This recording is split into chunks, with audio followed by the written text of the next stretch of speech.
Hello and welcome back. This is the week 6 lecture. So today we're talking a little bit about French cinema, and we are covering the short chapter from the book just called The Popular Art of French Cinema. And we're talking about the rules of the game, which is the film for this week. So if you looked at the class schedule, you might have noticed that both this week and next week, we are spending some time on international film. For the most part, this class has centered around U.S. films. That's mostly what we've watched. We've mostly talked about Hollywood and that whole, the development of that entire industry. But going back to the beginning of the semester, we did watch a few international films, namely a couple of French films.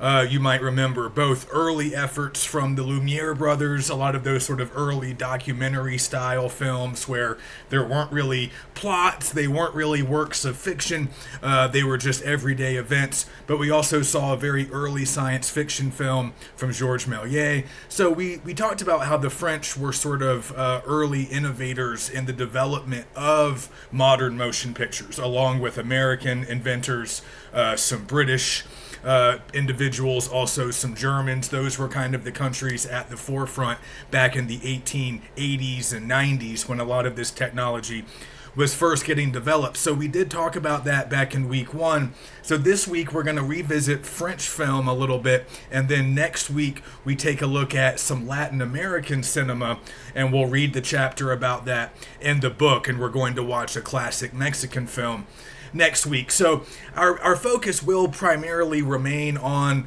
the U.S. film industry, but I thought it would be nice for at least a couple of weeks to step outside and just learn a little bit more about some other national film industries, learn a little bit about cinematic production in a few other places. And France in particular is an interesting one because they have a pretty rich history of their own when it comes to movies, but as the book talks about, and we'll talk about more today, they also have a film history that kind of mirrors our own a little bit. A lot of similarities between French film history and U.S. film history, and also a later development that we'll talk about sort of at the end of lecture. There's always been a strong Hollywood influence on French cinema. So even though they have their own traditions, their own popular genres, and their own unique history, when we get to the French New Wave in the late 1950s, early 1960s, we have a lot of French filmmakers who are very influenced by classic Hollywood cinema. And even though their films don't always necessarily look exactly like those old Hollywood films, they are borrowing genres, they're borrowing certain tropes, certain plot points, certain character types, and also certain technical aspects that did kind of come over in the form of earlier Hollywood films. So there's a lot of crossover between French and American film. There's just a lot of sort of we could call it cross-pollination or just sort of a mutual influence that can be sort of interesting to track and understand. So like the book says, the history of French cinema is a little bit similar to our own cinematic history. Because like we said, they were among the early innovators at the in the very early stages of film history, as we saw back in the 1890s. So just like what we saw in the U.S., they have kind of a local film industry that really starts to develop at the end of the 19th century and then into the 20th century, and they have sort of a golden age of classical filmmaking that is roughly parallel to the Hollywood golden age that we've talked about before. So kind of getting underway around 1920, kind of at the beginning of the 20s, and then extending until about 1960.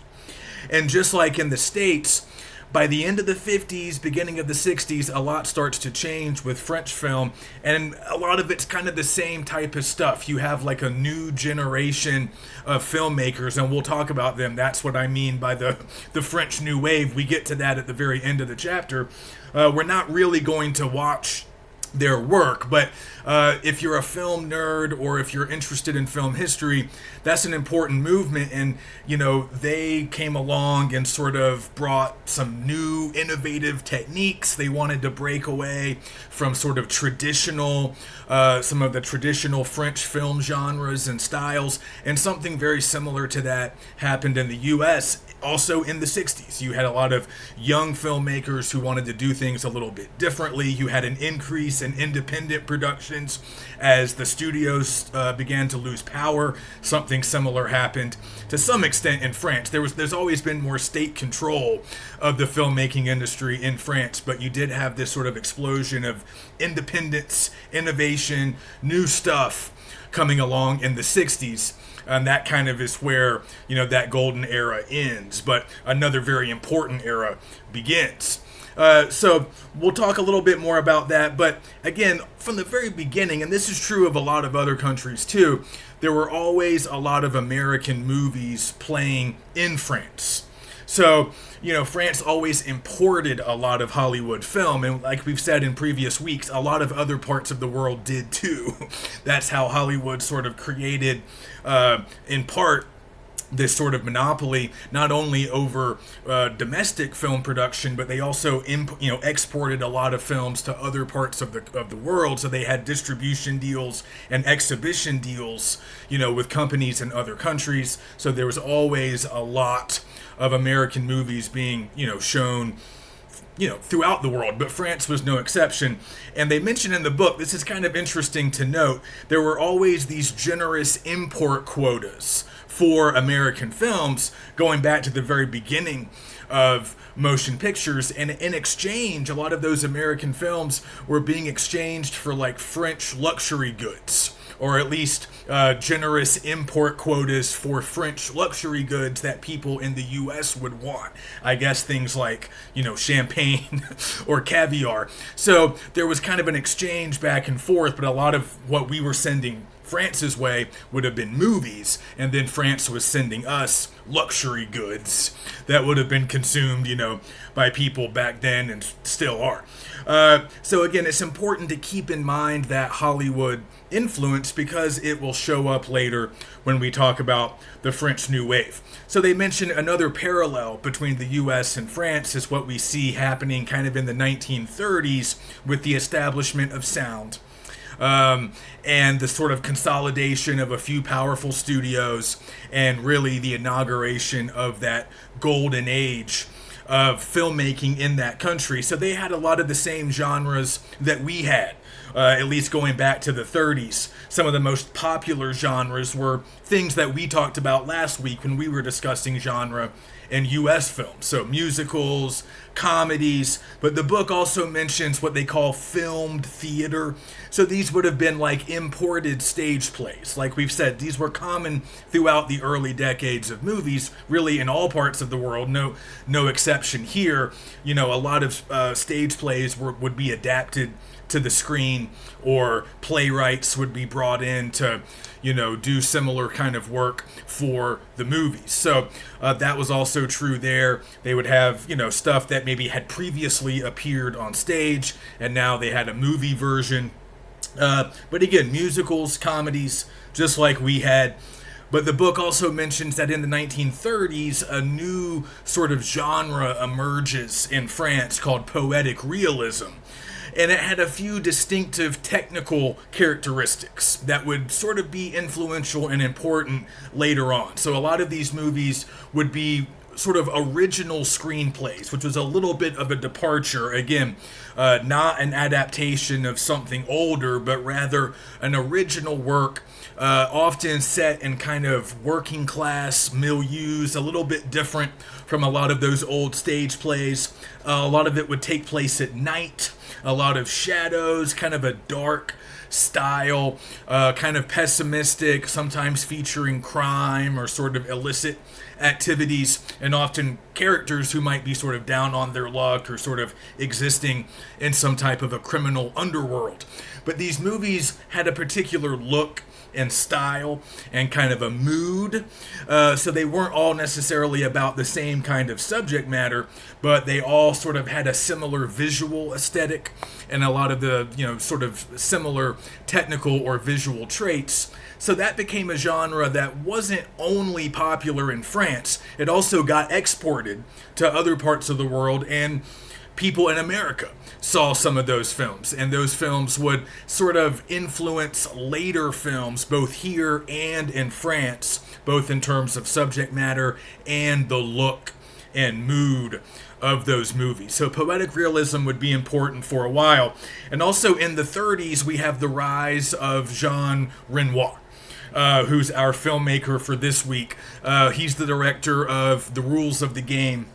And Renoir comes to prominence in the 30s. He's the son of the famous painter, and he becomes a famous filmmaker. Kind of an important name to know. We don't need to be experts on French cinema, but Renoir was important, well, for us for a lot of reasons. I mean, he makes some really sort of masterpiece type movies that are often considered to be among the best perhaps ever made. He's certainly a titan in French film, but he also came to Hollywood, and he made some movies in America a little bit later, really after the start of World War II, when he fled France as they were getting occupied by Germany, and he came to the States and he made some movies in Hollywood. He never really broke through and became a smash success in Hollywood, but he did make some American films that you could look up and watch if you're interested. He still remains known primarily for his French films. This one, The Grand Illusion, some others that he did in the 30s. Really, that's regarded as kind of his most fertile, creative, most creatively fertile decade. So he does a lot of his biggest films in the 30s.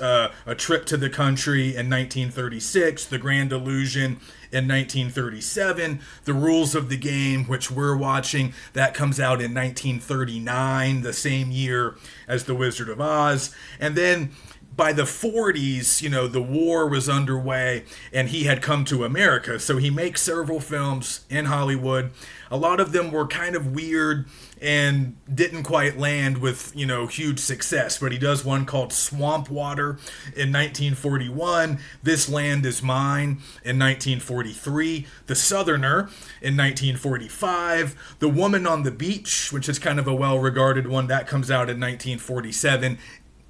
And his final American film, The River, comes out in 1951. Those last two are often thought of as probably the best of his American films, but then he returns to France and finishes up his career there.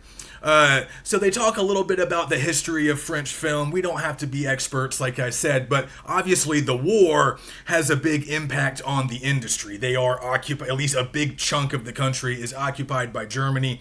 So their film production output sort of declines during the war years, as we would expect. They're still making movies, but they don't really get back on their feet until the 1950s. And by that point, they had this sort of dominant genre, these kind of crime thrillers that became pretty popular in the States as well. And again, they were sort of using that old visual style of poetic realism. A lot of nighttime locations, sort of a pessimistic sort of atmosphere, criminal types, a lot of crime or illicit activity. So that became a very popular genre, again, both there domestically, but also those movies got seen in other places. And again, very kind of focused on vice and darkness. So the book mentions that a lot of people abroad liked those films, but back home, domestically in France, the dominant genres, even up into the 50s, continued to be, comedies and these really expensive period pieces that would often sort of be like historical fiction. They would be taking place in, previous eras, and they would be very expensive, often sort of melodramas set in, maybe like the Napoleonic Wars or something like that. So those were popular genres domestically, but the crime thrillers were kind of more popular exports. And again, certain American filmmakers and some avant-garde American film audiences were able to see some of those movies, and so there was kind of an influence there. But that sort of costume drama, that sort of lavish, expensive period piece that really dominated, the domestic film market for a lot of the post-war years, that often got to be called sort of this, the book mentions it, the tradition of quality, which is sort of part of what we mean when we refer to the golden age of French, sort of mainstream French cinema. But it's important to keep that in mind. We're not watching any of it, but that's something that the French New Wave filmmakers who came along at the end of the 50s and early 60s were reacting against. And they sort of rejected those lavish, expensive period pieces. They rejected a lot of classic French cinema in favor of a lot of Hollywood cinema. They often thought that, classic Hollywood films were better, sort of represented a more diverse range of styles and genres and emotional states. So that's a little bit of useful context to understand kind of later developments, in French film, because just like there was a reaction to the golden age of Hollywood, there was a reaction against this sort of classical age of French film, and eventually people sort of got tired of that stuff, and you started to get new styles, new genres, and again, a new generation of filmmakers by the end of the 50s. But if you're more interested in getting into some of the history, you can certainly look into it more. And if you're interested in the development of comedy in the post-war years, you could certainly look into Jacques Tati a little bit more. There's a cutout on him in our chapter on page 351. Sort of a slapstick, physical comedian who became quite famous in like the 40s, 50s, and a little bit beyond. We're not watching any of his movies, but if you like the stylings of Charlie Chaplin or Buster Keaton, some of these other earlier comedians that we've at least briefly mentioned, I posted a few clips from some of those guys weeks ago. You might like Tati as well. He has a similar kind of physical style, slapstick, sort of almost pantomime, and he became a very popular performer, I believe really by the late 40s, but into the 50s, had several other films, even into the 60s. So you can read up a little bit more on him. But as they mentioned in the book, a lot of French comedy didn't really export well because, like a lot of comedy, it's kind of specific to a particular time and place and, certain cultural standards. But what did export pretty well were those crime thrillers that they became sort of known for in the 50s. And that style became kind of popular in its way in the U.S. So they mentioned this a little bit in the book. We don't need to get into it too much, but it's worth mentioning just for a larger sense of film history and how the French and American film industries are a little bit intertwined. So they mentioned the genre of film noir in the book, and they say that poetic realism was kind of a forerunner of later film noir. Now, film noir is usually a genre that's used to refer to American films, but it was coined by French critics in the years after World War II. And they were watching American movies and they were observing that a lot of post-war American films were very dark, very gloomy, pessimistic, but also dark just in terms of like the use of shadows, black and white photography, nighttime locales. So a lot of these French film critics and scholars were noticing that a lot of these American crime movies from after World War II were borrowing that sort of visual aesthetic from earlier poetic realism, a lot of earlier French films from the 30s. So again, and stylistically, a lot of these American film noir films were very similar to the French crime thrillers of the 50s. Similar types of milieus, settings, character types, plots, thematic material. but that's a genre that really got coined by the French, but they were talking largely about American films. And so there's obviously a lot of influence sort of back and forth. It's a French term that we still use largely to talk about American movies. And again, they're not all about the same thing. It's kind of a loose genre. It's not a genre like a horror genre or an action genre. It's not one of those genres like we talked about last week where you're really sort of just using a shorthand description of like what kinds of plots you have. This is more about a mood or an atmosphere, kind of a feeling. You know, different film noirs would have very different plots. Some were like gangster movies, or they were about private eyes and organized crime, but others might have been about just sort of marginalized characters who were kind of operating on the fringes of society. They weren't really united by a specific type of plot, and they had a lot of different kinds of characters, often sort of, you know, renegade male leads or like femme fatales. So there were similarities, but it was more about visual similarities and certain like symbolism and themes and maybe certain character types that would be present throughout these movies, but they weren't all about the same thing. Some of them were, you know, again, private eye. Some of them might have been more centered on criminals, and some might have been, you know, about sort of like drifters or, you know, people who were just kind of on the fringes. So it was a popular sort of movement after World War II, and it shows up both visually and thematically sort of both here and there, if that makes sense. You know, we there is a lot of crossover during that time just in regard to that particular style.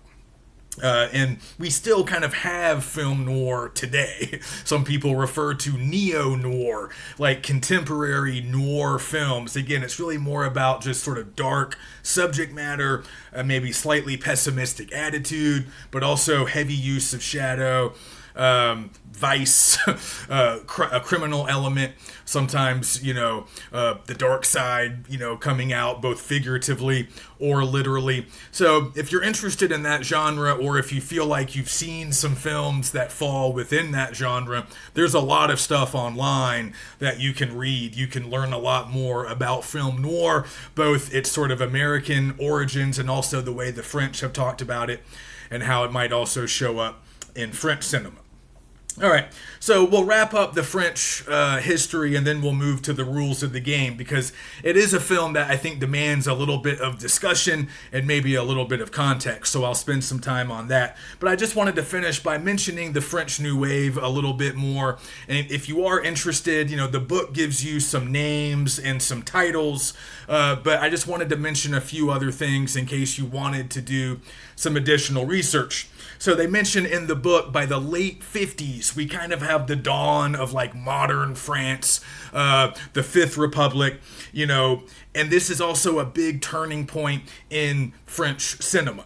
So we have this new movement that's often called the New Wave, and it's kind of hard to lump all of these filmmakers and films under the same heading because they're pretty heterogeneous in different ways, but the commonality is that they were rejecting classic French cinema of the previous 40 years. They were tired of the costume dramas, the traditionally popular sort of expensive production quality. They wanted to do things differently, so they were innovative both technically and on the level of like story and theme. So they were telling different kinds of stories, often centered more around young people, more contemporary settings in many cases. But again, they covered a wide variety of subject matter. But a lot of the French New Wave directors were kind of operating on smaller budgets. There was a lot more on-location shooting. And they were somewhat innovative in their use of camera work. Sort of a lot of discontinuous editing is one thing that gets talked about, sort of finding sort of non-traditional ways to edit and put things together. Long takes that sometimes would allow actors to kind of improvise and really inhabit a scene. Kind of a run and gun style. Again, a lot of moving camera. A lot of on-location shoots. So there was kind of thought of as this combination of like increased realism a little bit of social commentary, but also just kind of fresh, new perspectives. Another thing that often gets mentioned with the French New Wave is that they really loved a lot of classic Hollywood genre films. They were very influenced by classical Hollywood movies of the 30s, 40s, up into the 50s. So while they were rejecting that era of French cinema, they largely embraced that classical era of Hollywood cinema. So they rejected their own tradition of quality, but they really liked the kinds of genres that developed in Hollywood beyond some of those old original genres. They really liked, westerns, or some of that film noir stuff, some of the crime stuff, the thrillers. Those movies to them were often sort of subtly innovative.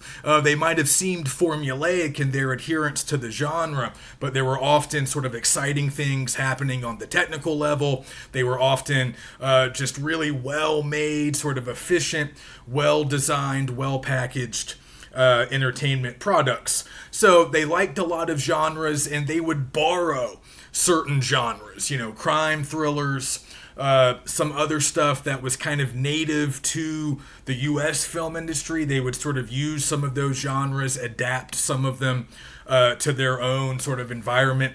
So a lot of these movies are held up from the New Wave as both, just sort of fun, really good movies, but they also show the influence of classic Hollywood cinema as well. So a few names, if you're interested, you should look up Francois Truffaut, who made a lot of influential films at the end of the 50s into the 60s.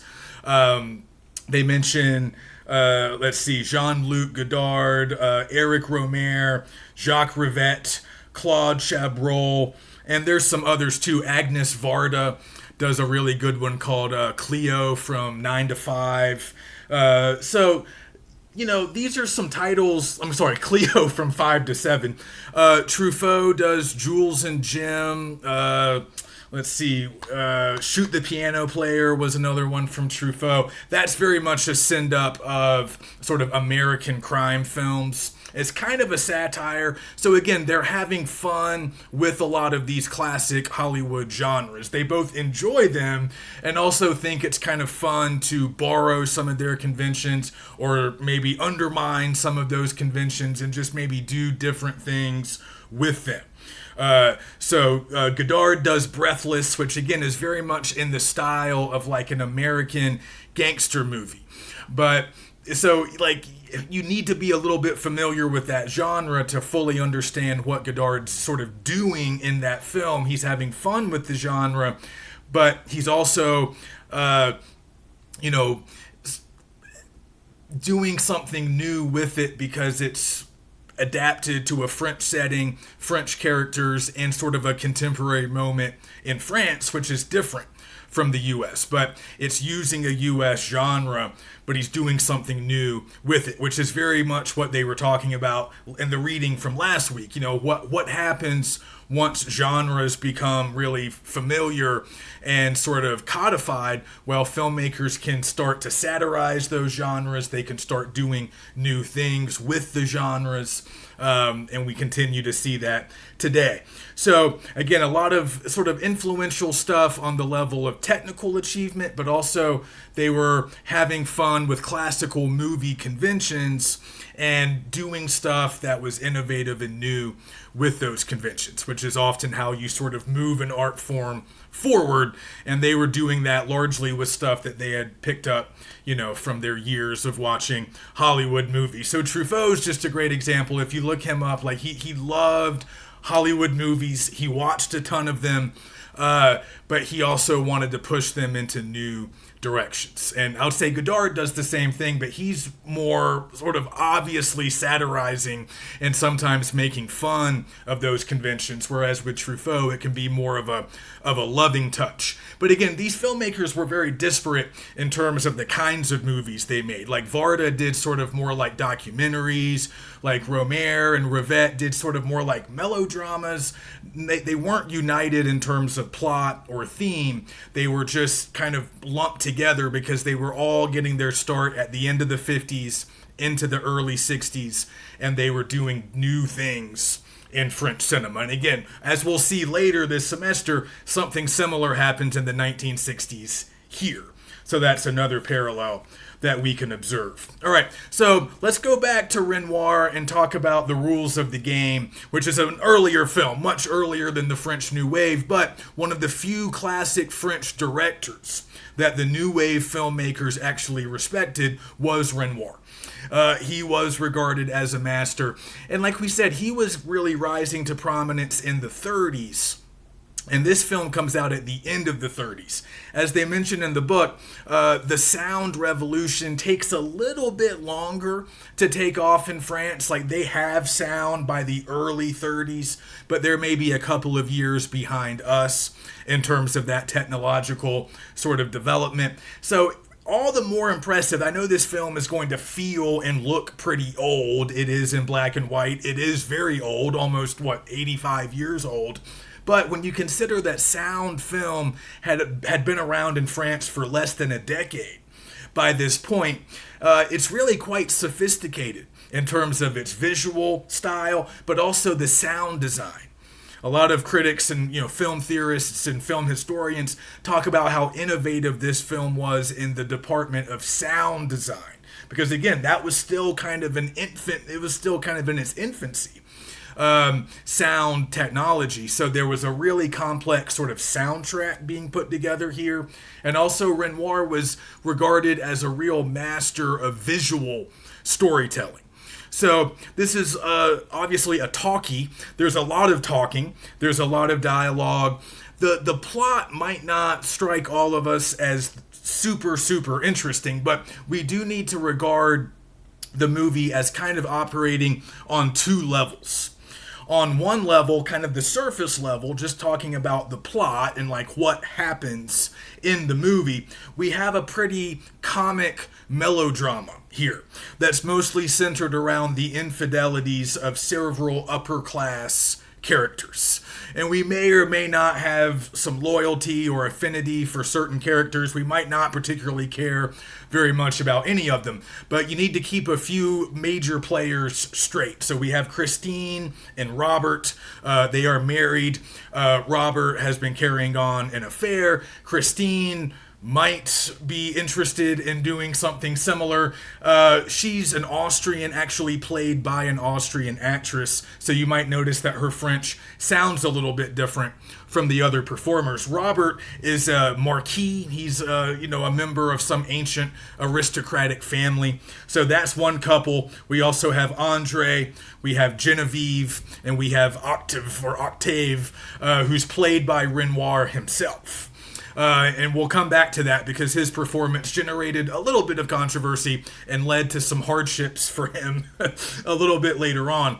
And we even see some similar antics sort of being carried out by their servants. And there's a whole handful of characters who sort of exist on the servant level, and they're doing some similar things, right? If we see Lisette and Marceau and Lisette's husband, Schumacher, the game warden.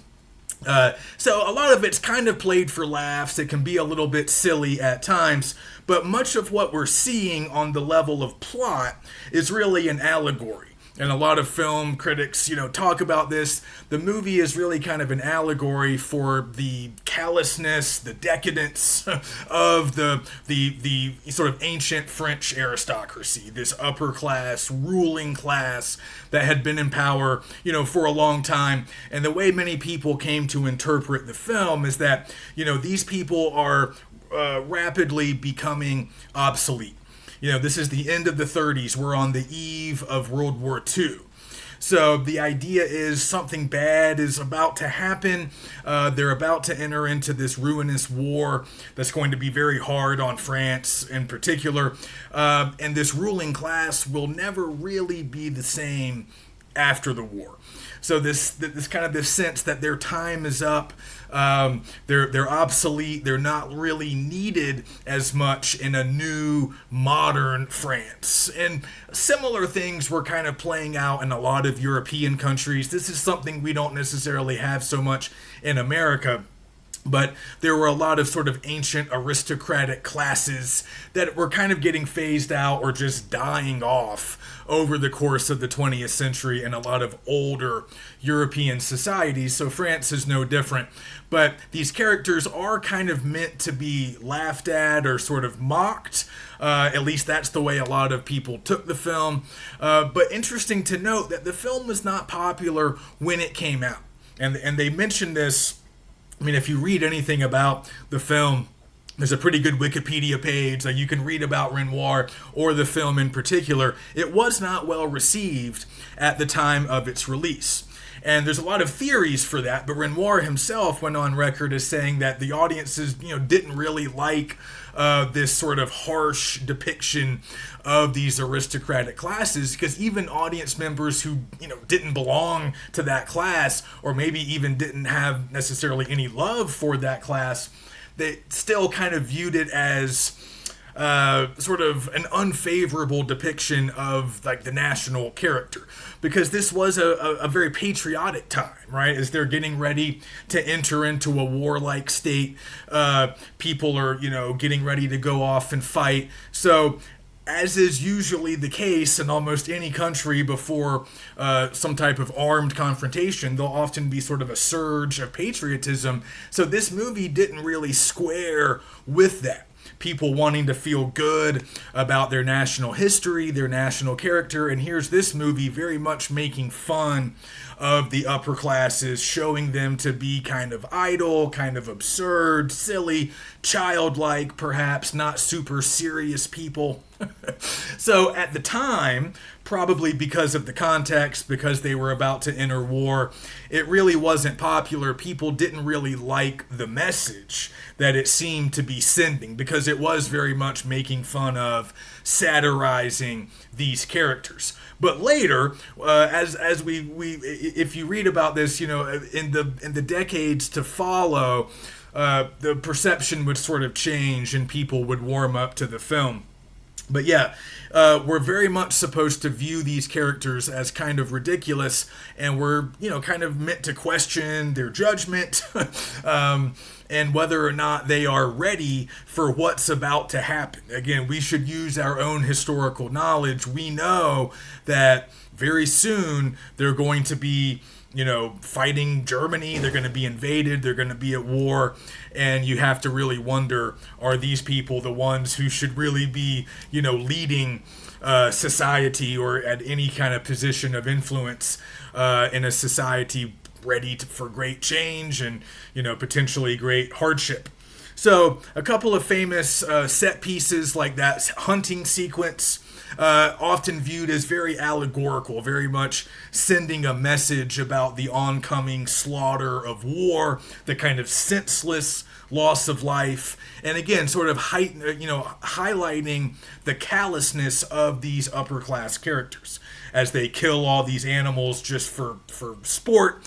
I guess they might eat some of them, but it doesn't seem like they could eat all of those animals that they are shooting. So it's kind of presented as wasteful, kind of excessive, and they're bored. I mean, these characters are bored. They don't really have anything to do. They don't have jobs primarily. So they entertain themselves with affairs and hunting and parties, and it's all kind of meant to be somewhat frivolous when compared to like the real stuff that France is about to face.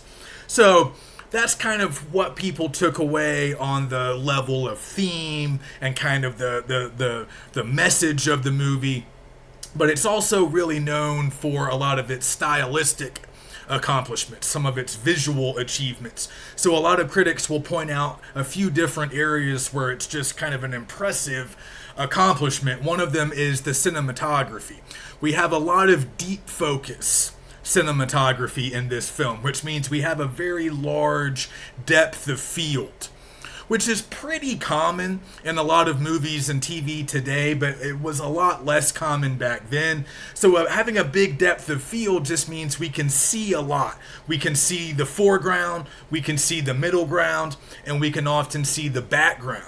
So it just opens up more visual options. We have more things that we can be looking at. It's a fuller frame, and it gives us more to focus on, and it kind of creates this more an all-encompassing sort of experience where we really feel like there's a lot going on and we are privy to most of it.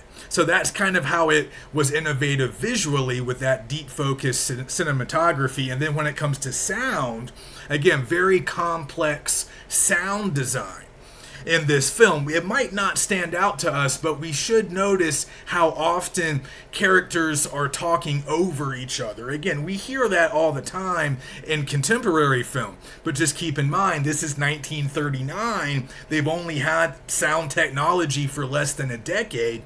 So this is a multi-layered, very complex soundtrack. Not only do we have a lot of dialogue, often sort of, simultaneous, we also have a lot of ambient noise. Like, think about the opening scene at the airfield when Andre has just completed his, transatlantic flight or whatever, and he's just landed, and we have all of these people, and they're doing a radio broadcast, live at the airfield, and they're going to interview him. So we have all of this noise, crowd noise. And over the top of the crowd noise, we hear Andre, we hear other characters talking, right? That was kind of hard to pull off back then. They were still somewhat primitive in their sound mixing and their sound technology. We get something similar during The Hunt. We hear a lot of gunfire, right? We hear a lot of ambient noise, but we can still hear characters delivering dialogue over the top of that. Again, we take that for granted now because we have such sophisticated technology, but it was really a breakthrough and pretty remarkable back then. And also during the party scene where you have like singing and dancing, but also gunfire as Schumacher is shooting at Marceau. You have, again, just a lot of like talking and people moving.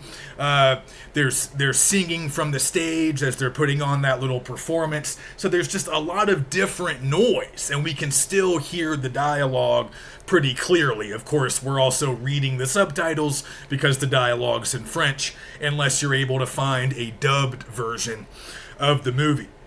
So the sound design was pretty remarkable, and then also people remarked upon the sets. Very expensive sets.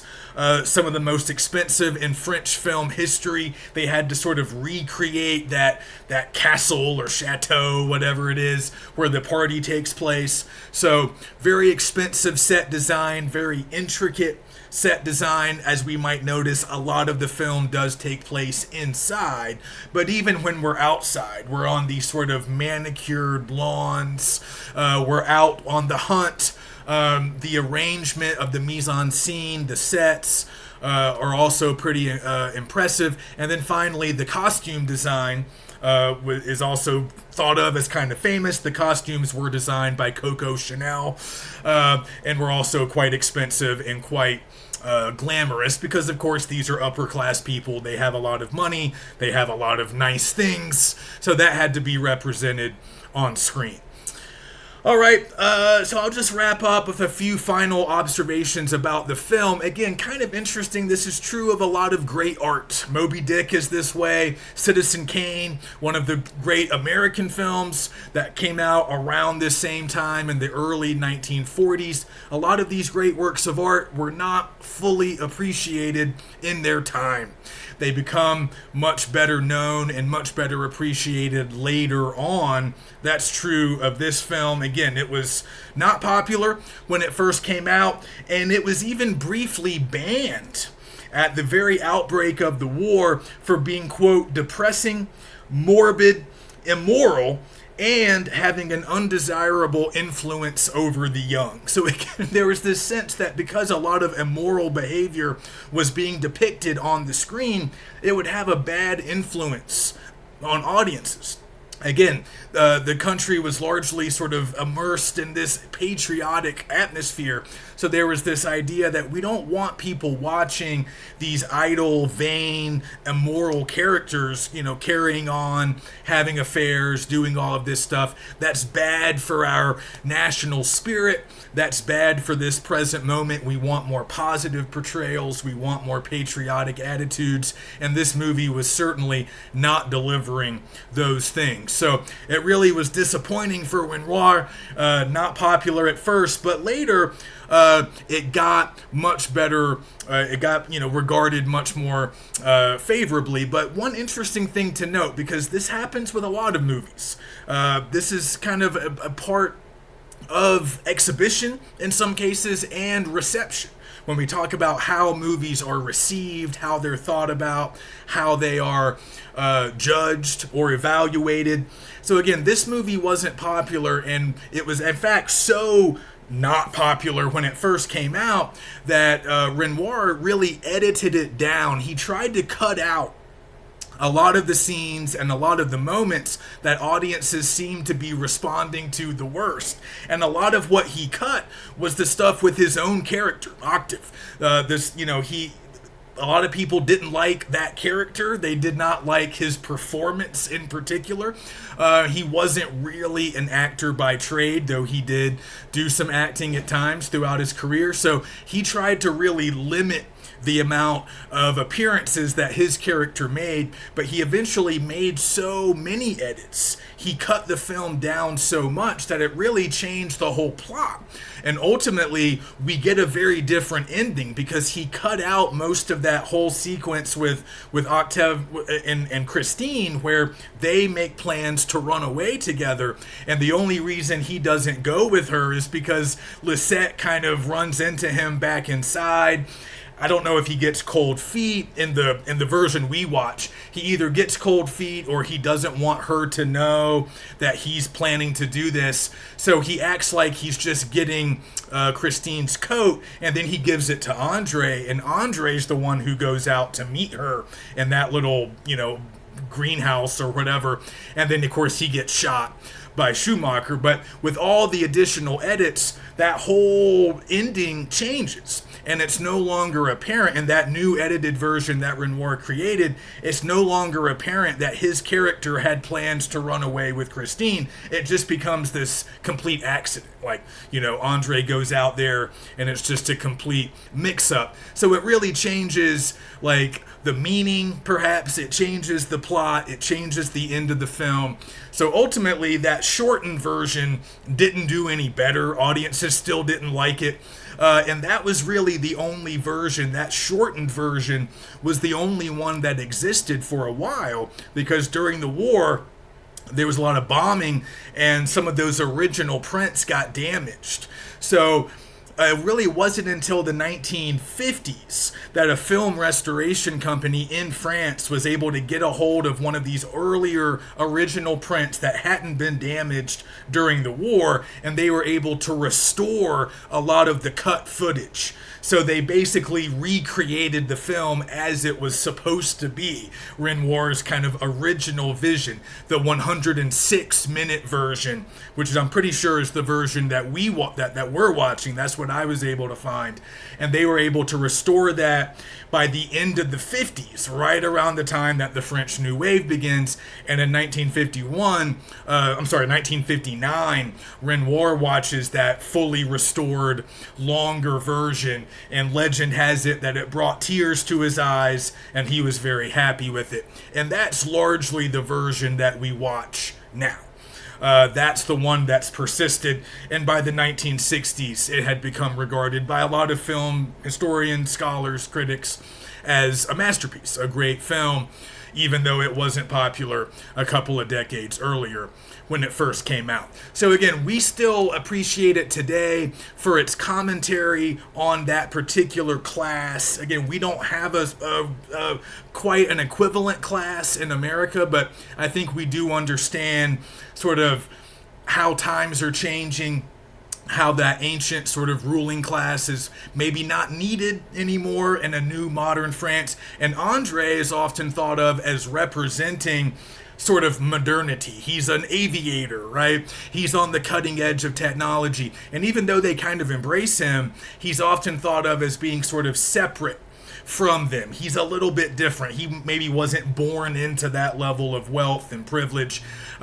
He's a celebrity, so he's kind of important for that reason. But Renoir himself in interviews said that Andre is kind of the innocent who gets sacrificed to the callousness and the sort of decadence and wastefulness of this ruling class based on what happens to him by the end of the film. So this idea that this class has to kind of go away in order for France to advance and progress and become a more modern nation. I think we understand that, and we can also maybe look for some of those technical achievements when it comes to cinematography, sound, set design, and even costumes. So even if it's not our favorite film, we might find it a little bit slow moving. Try to appreciate some of its achievements, if nothing else, because it is often on those lists of the best films ever made.